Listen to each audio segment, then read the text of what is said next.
মাত্র 4টা অঙ্ক করে, মাত্র 4টা অঙ্ক করে এসএসসির বল চ্যাপ্টারে ইনশাআল্লাহ সব সিকিউ কমন পাবা। বল চ্যাপ্টারটা মাথায় আসলে মনে হয় কি না কি ম্যাথ আসবে, এত ম্যাথ পারবো কিনা, ফিজিক্স অনেক কঠিন। মাত্র 4টা টাইপের ম্যাথ শিখাবো ইনশাআল্লাহ, এসএসসি ফিজিক্সে 100% কমন পাবা সিকিউ। প্রথমেই ভরবেগের সংরক্ষণ সূত্র m1u1 + m2u2 = m1v1 + m2v2। এটা খুবই সিম্পল সূত্র। প্রথম একটা বস্তু দেওয়া থাকবে তার আদিবেগ, তার শেষ বেগ। দ্বিতীয় একটা বস্তু দেওয়া থাকবে তার আদিবেগ, তার শেষ বেগ। সো তোমাকে এই 4টা জিনিসের মধ্যে যে কোনো একটা জিনিস বাদ দিয়ে দেওয়া থাকবে, সেটা হচ্ছে বের করতে হবে, ঠিক আছে? সো m1 হচ্ছে প্রথম বস্তু, m2 হচ্ছে দ্বিতীয় বস্তু। এইটা হচ্ছে একদম সহজ, খুবই সহজ। সো এটা আমি আর ব্যাখ্যার মধ্যে গেলাম না। এরপরে এটা হচ্ছে যখন বস্তু দুইটাই হচ্ছে চলতেছে এবং দুইটাই হচ্ছে সংঘর্ষের পরও আলাদা আলাদা ভাবে চলতেছে।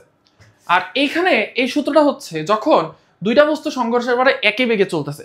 সো এইটা আলাদা সূত্র না শিখলেও হয়। যদি দুইটা বস্তু একই সাথে চলে তার মানে কি দুইটা বস্তুর শেষ বেগ সেম, তাহলে এটাও হবে v, এটাও হবে v।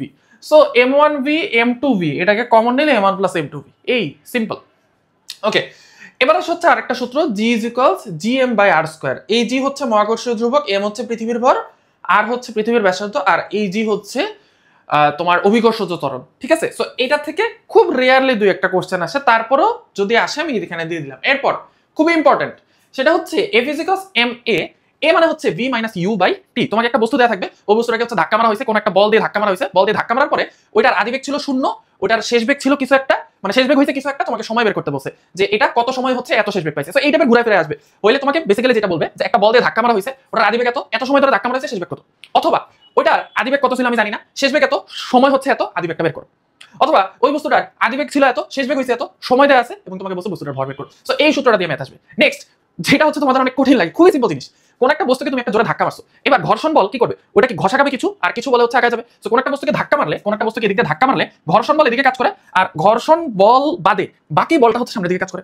তাহলে প্রদত্ত বল মাইনাস ঘর্ষণ বল ইকুয়ালস কার্যকরী বল। তোমাকে বলা হবে যে একটা বস্তু আছে, এই বস্তুটাকে ধরো 10 নিউটন বলে ধাক্কা মারা হয়েছে, ধরে নিলাম প্রদত্ত বল 10 নিউটন, এটা ঘর্ষণ বল হচ্ছে এত, হয়তো তোমাকে দিয়ে দেওয়া থাকবে ঘর্ষণ বল 5 নিউটন, অথবা বলবে বস্তুটার ওজন এত, ঘর্ষণ গুণাঙ্ক এত। সো ঘর্ষণ গুণাঙ্কের সাথে ওজন গুণ করলে তুমি ঘর্ষণ বল পেয়ে যাবে। সো দুই ভাবে দেওয়া থাকতে পারে, ঘর্ষণ বল সরাসরি দেওয়া থাকতে পারে, অথবা ঘর্ষণ গুণাঙ্ক আর ওজন দেওয়া থাকতে পারে বস্তু।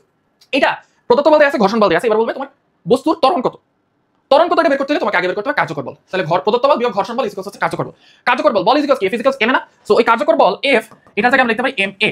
এটা কি, এটা হচ্ছে ওই যে বস্তুটার আসল ত্বরণ, যতটুকু ত্বরণ হচ্ছে সেটা যেটা তোমার কাছে চাইছে, ঠিক আছে? সো তুমি এখানে কি করবে, জাস্ট m এ বসাই দিবা। m হচ্ছে বস্তুর ভর আর a হচ্ছে ত্বরণ। জাস্ট এই ম্যাথটা করে দিলে প্রদত্ত বল বিয়োগ ঘর্ষণ বল ইকুয়ালস ma। জাস্ট m দিয়ে এটা ভাগ করে দিলে তোমার ত্বরণের মান চলে আসবে। সো এটা ছিল হচ্ছে 4S অর্থাৎ এসএসসি সুপার সাজেশন বাই 7 মানের 7ম পর্ব। সো এরকম আরো ভিডিও পাইতে হইলে এই চ্যানেলটা হচ্ছে সাবস্ক্রাইব করে রাখো এবং এই ফেসবুক পেজ যেটা আছে এটা ফলো দিয়ে রাখো। ইনশাআল্লাহ নেক্সটে আমরা পুরো ফিজিক্স কেমিস্ট্রি ম্যাথ বায়োলজি সব সাবজেক্টের হচ্ছে এরকম শর্ট সাজেশন দিব।